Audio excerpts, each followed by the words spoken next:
తప్పులు చేయటం, వాటికి ఆధారాలు లేకుండా హత్యలు చేయటం ఇవన్నీ జగన్ రెడ్డికి కొత్త కాదు. పరిటాల రవి గారిని, సొంత బాబాయిని చంపేసి వాటికి ఆధారాలు లేకుండా ఉండటానికి హత్యలో పాల్గొన్న పాత్రధారులు అందరినీ చంపేసుకుంటూ రావటం మనం చూసాం. అదే తరహాలో పరకామణి కేసులో కూడా జరుగుతోంది అని షాప్ చైర్మన్ రవి నాయుడు అన్నారు.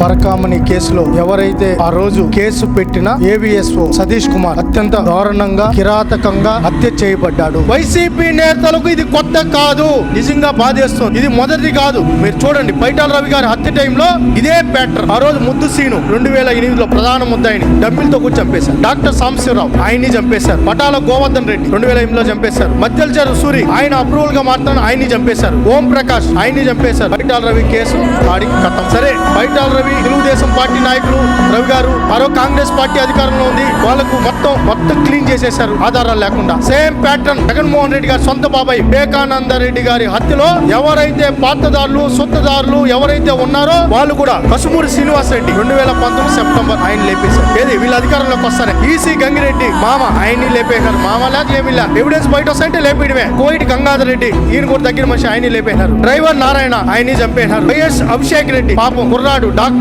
వీళ్ళతో కూడా తిరిగారు, ఆయన్ని చంపేశారు. వాచ్మెన్ రంగన్న అయిపోయింది. ఇంకా ఇప్పుడు మొదలైంది పరకామణి కేసు. ఎవరైతే కంప్లైంట్ ఇచ్చారో ఆఫీసర్ ని ఈ రోజు లేపేశారు. ఇంకా అనుమానాలు ఉన్నాయి. రేపు రవికుమార్ ని కూడా ఏదైనా చేస్తారేమని మేము ముఖ్యమంత్రి గారిని, డీజీపీ గారిని రిక్వెస్ట్ చేస్తున్నాం. రవికుమార్ ని పూర్తి స్థాయిలో సెక్యూరిటీ వింగ్ సంబంధించి ఆ వింగ్ లోనే రవికుమార్ పెట్టుకోవాలి. ఆ రోజు వీళ్ళు చెప్తే ఆయన దోచుకున్న దాంట్లో భాగం పంచారో ఆయన కానీ ఏమన్నా జరిగితే ఇంకా కేసు కథం, ఇంకా కేసు వెళ్ళా. కాబట్టి ప్రజలందరూ గమనిస్తున్నారు. ఈ ప్రభుత్వం చూస్తూ ఊరుకోదు. ఎవరిని